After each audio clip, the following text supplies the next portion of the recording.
पिछले हफ्ते केरल के एक व्यक्ति को अपनी पत्नी को कोबरा से कटवाकर मारने के जुर्म में दोहरे आजीवन कारावास की सजा दी गई, जो बहुत दुर्लभ बात होती है। इस अपराध की शुरुआत होती है पिछले साल अप्रैल में, जब 28 वर्षीय सूरज कुमार ने दुनिया के सबसे जहरीले सांपों में से एक स्पेक्टेकल्ड कोबरा को 7,000 रुपए में खरीदा था। भारत में सांपों का व्यापार अवैध है, इसलिए सूरज ने दक्षिणी राज्य केरल के सपेरे सुरेश कुमार से गुप्त रूप से ये खरीदारी की। सूरज ने एक प्लास्टिक के कंटेनर में हवा आने जाने के लिए एक छेद किया, कोबरा को अंदर रखा और उसे घर ले आया। इसके 13 दिन बाद उसने कंटेनर को एक बैग में रखा और लगभग 44 किलोमीटर दूर अपने ससुराल में चला गया, जहां उसकी पत्नी उत्तरा को पहले से सांप ने काटा था और वो ठीक हो रही थी। सूरज और उत्तरा की मुलाकात 2 साल पहले एक मैट्रिमोनियल ब्रोकर के जरिए हुई थी। सूरज के पिता एक ऑटो रिक्शा चालक थे और माँ एक गृहिणी।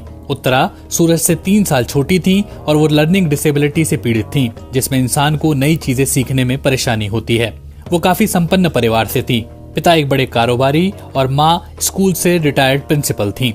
दोनों ने जब शादी की तो सूरज ने उत्तरा के माता पिता से 768 ग्राम सोना, एक सुजुकी सेडान कार और 4 लाख रुपए नकद दहेज लिया था।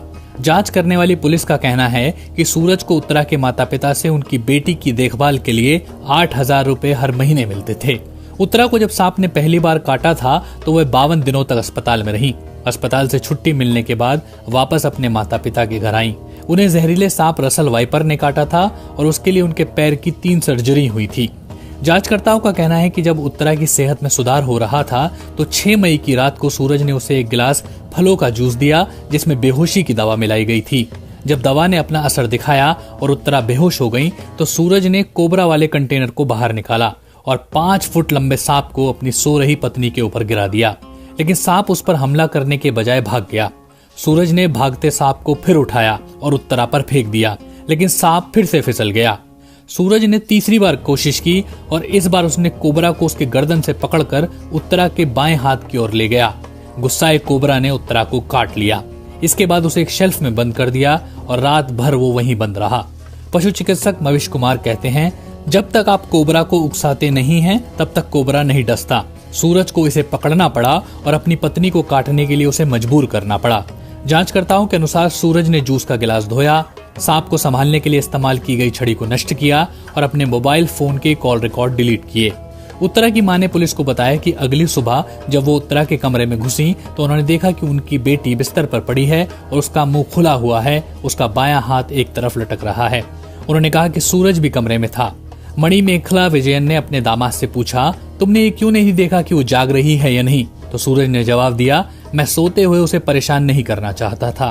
परिजन उत्तरा को अस्पताल ले गए, जहां डॉक्टरों ने उन्हें मृत घोषित कर दिया और बताया कि उन्हें जहर देकर मारा गया है। अस्पताल ने पुलिस को फोन किया।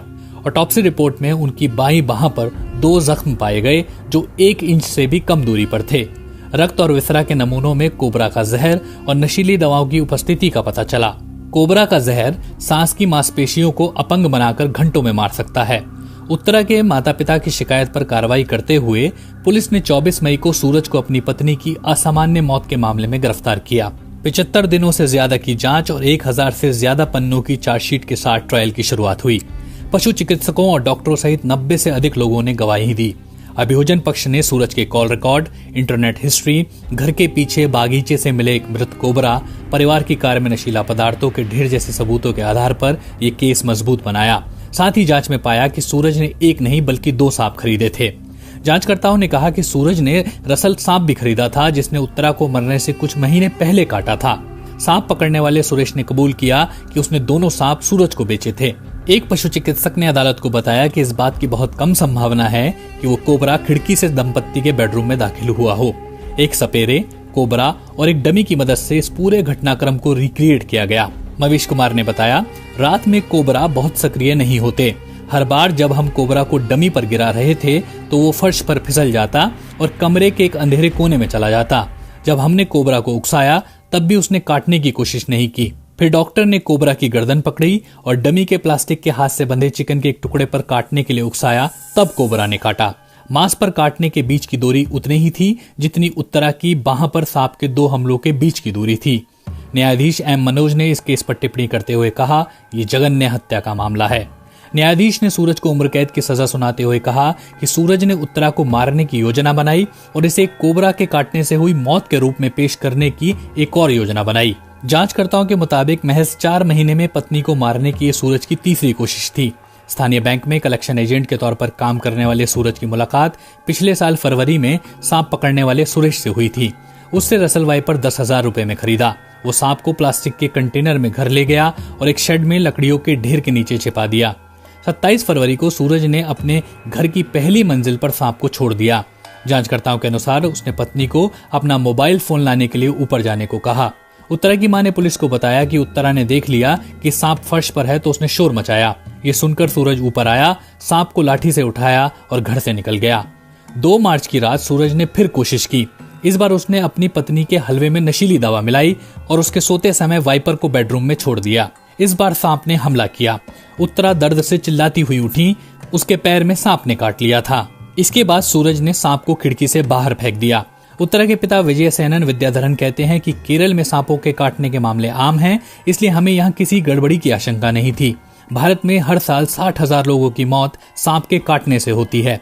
आईसीयू वाले अस्पताल को खोजने में उस रात 2 घंटे से ज्यादा समय लगा। उत्तरा सूजन और रक्तस्राव से पीड़ित थी। 3 सर्जरी के बाद वो आराम करने के लिए कोल्लम स्थित अपने माता पिता के घर आई थी। सूरज अपने बेटे और माता पिता के साथ पथानमथिट्टा में अपने घर ठहरा और एक बार फिर पत्नी को मारने की साजिश रची। जांचकर्ताओं में से एक अनूप कृष्णा ने बताया, जब उसकी पत्नी अस्पताल में थी तो सूरज सांपों को संभालने और सांपों के जहर के बारे में जानने के लिए इंटरनेट का इस्तेमाल कर रहा था। जांचकर्ताओं का कहना है कि सूरज साल 2019 में अपने बेटे ध्रुव के जन्म के बाद से ही हत्या की साजिश रच रहा था।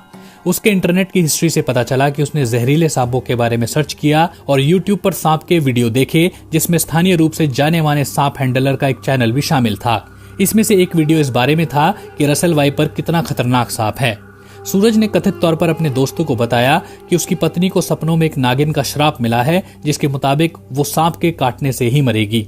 जांचकर्ताओं के मुताबिक वास्तव में सूरज अपनी पत्नी को जान से मारकर उसके पैसे चुराकर दूसरी महिला से शादी करना चाहता था।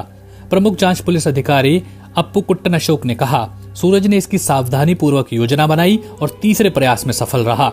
अभियोजक मोहनराज गोपाल कृष्णन ने इस मामले को पुलिस की जांच में एक मील का पत्थर बताया, जहां अभियोजक निर्णायक रूप से साबित कर सके कि एक जानवर को हत्या के हथियार के रूप में इस्तेमाल किया गया है।